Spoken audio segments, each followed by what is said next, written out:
So now we're going to talk about latching. And latching is something that we talk a lot about, but really there's some key important things to know that are going to help you help your baby get a more comfortable latch. So when we're going to feed our baby, it is best to take a moment and check in with your body. Do you need to go to the bathroom? Do you need to do anything before you get ready to sit down and feed your baby? Then once you sit down to feed your baby, you're going to get your baby right down to their diaper. So women actually have almost like a hot flash when they're breastfeeding, and if baby is very bundled, what happens is that they can actually fall asleep before they've done their job of feeding. So in order to get baby ready for breastfeeding, we need to get them right down to their diaper. In order to get you ready for breastfeeding, we need to get you in a comfortable chair with some pillows so that you are comfortable. And right now, the very first thing we need to think about is that you are immovable.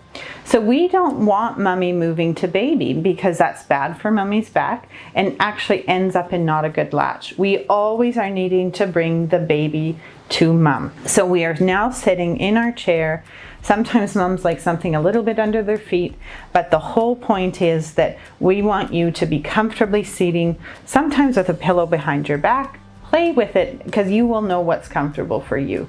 But once you're solidly sitting in a position, I want you to think of yourself as immovable. Now that you're seated and comfortable and in a position that you're not going to feel the need to move from, we want to take out whatever breast you want to start with and start doing some hand massage. And hand massage and hand expression helps to get the milk flowing. And when milk is readily available at the nipple, the baby has an easier and better time learning to breastfeed. So it's even worth it, even if your baby is crying, to take the 20 to 30 seconds to just do some hand compressions and do some hand expression, get some milk and rub it all around your nipple, which also helps to prevent any cracking. And then we need to talk about how you're going to hold your breast. And so when we're going to cross cradle baby this time, we want basically your hand to go like this, in, and then see how I am going on each side of the nipple. And if you imagine the baby's mouth, the nipple fits much better in this than if I was squishing this way. So the first concept that I want us to think about is that in order to get a good latch, our babies actually have to get the nipple all the way back to their soft palate. So if you touch your tongue to the top of your mouth, go all the way back to that soft palate, that's how far they have to be on in order to not be causing pain. And so we want to kind of sandwich the nipple so that it is getting further into the mouth and not causing pain. And so you can see how much more of the nipple is in here than if we squeezed it here and here. So always you want to match the nipple to the way baby's mouth is running. So when they're coming on cross cradle, their mouth is going up and down like this. So we want to squeeze the breast like this. I'm also going to show you football. And in that, because their mouth is coming on like that, we actually are changing how we are holding the breast.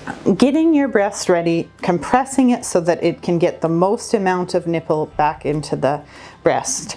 Now, for our babies, there's a couple things we need to talk about before we even bring our babies up. And the first is that I want you to pretend that you're drinking a glass of water. And so just pretend with me we're drinking water.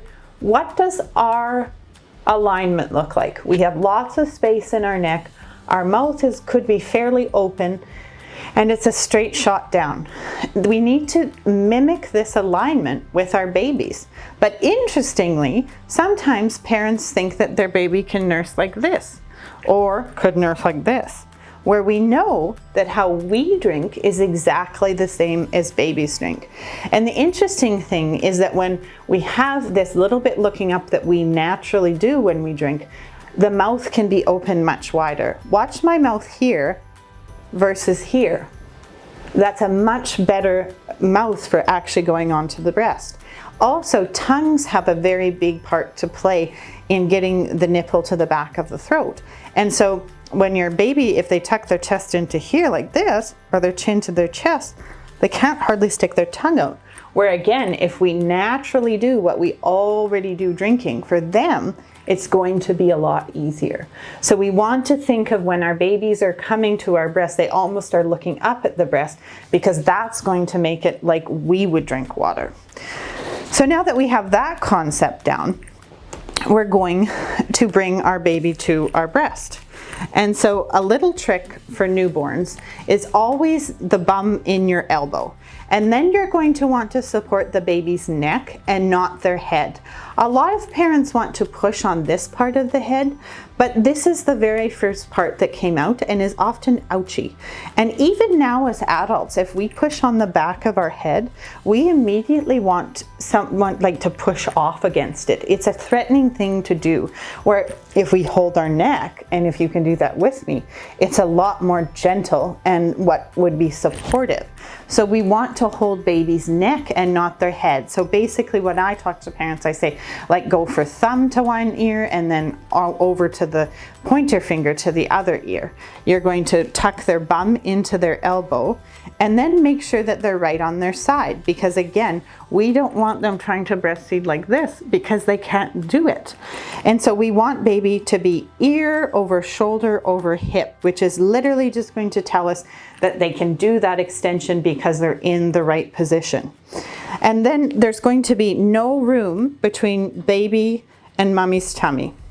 And then you're going to start with nipple to nose for your baby. And that's so that we get them to look a little bit up as they're going to go onto the nipple, which is going to help with that wide open mouth and that tongue extension. So we're going to tickle their upper lip with your nipple, and looking also to remember that I am not moving, the baby's moving to me.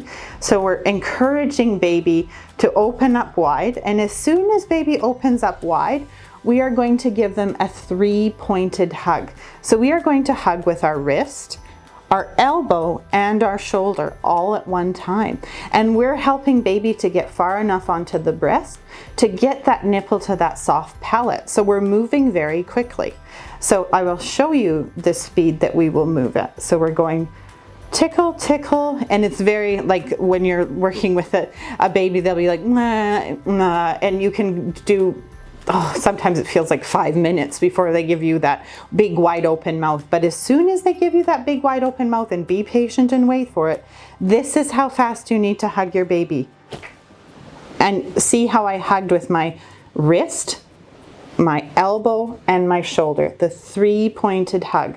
And then once they're on, you can squeeze and have your partner help from above. And what that does is help to get the milk flowing and helps them to realize what their job is there. So the other position that I want to show you is football hold. And not much is different with football hold. The baby still needs to be completely on their side, else they can't do this nice extension. The only difference is that we hold our breast like this because we're matching baby's mouth. So always the bum in the elbow, always the neck in the hand, and then being ready to hug with a 3-pointed hug of wrist, elbow, shoulder. So we are still doing the same of rubbing the babies, or rubbing the baby against your nipple, waiting for that wide open mouth that can sometimes feel like it takes forever. And then as soon as you see that wide open mouth, we're going that quickly onto the breast and hugging with those 3 points to get baby really, really closely in. And so what that does is it moves the nipple to the back of the baby's mouth, to the soft palate. And that makes it so that they can actually effectively drink milk. And in those first few days, it is so normal for baby to latch on, take a few bites and then come off and then back on and off. And it can take up to 20 times of practicing for them to finally just click. It's a lot like riding a bicycle in the fact we just have to give them lots of opportunities to practice and know that it's actually okay if they're not good at it on the first day. It doesn't mean that they're not going to be good at it after. And so if we're having this baby on day 1 or day 2, as we've talked about earlier, we're actually going to do hand expression. So we're going to practice breastfeeding, but knowing that it's a new skill to them and they're maybe not that great at it, we're practicing for 10 to 15 minutes. And after that, we're going to hand express, which by this time we're fairly good at. and then just spoon feed baby any colostrum that we're able to harvest. Into their top, I just squeegee it under their upper lip. And what this does is, if they weren't effective at stimulating the breast, it's putting the milk making cells in the breast, as well as making sure that they are fed. So in the first few days, we practice latching, but then we also make sure that we're doing some spoon feeding.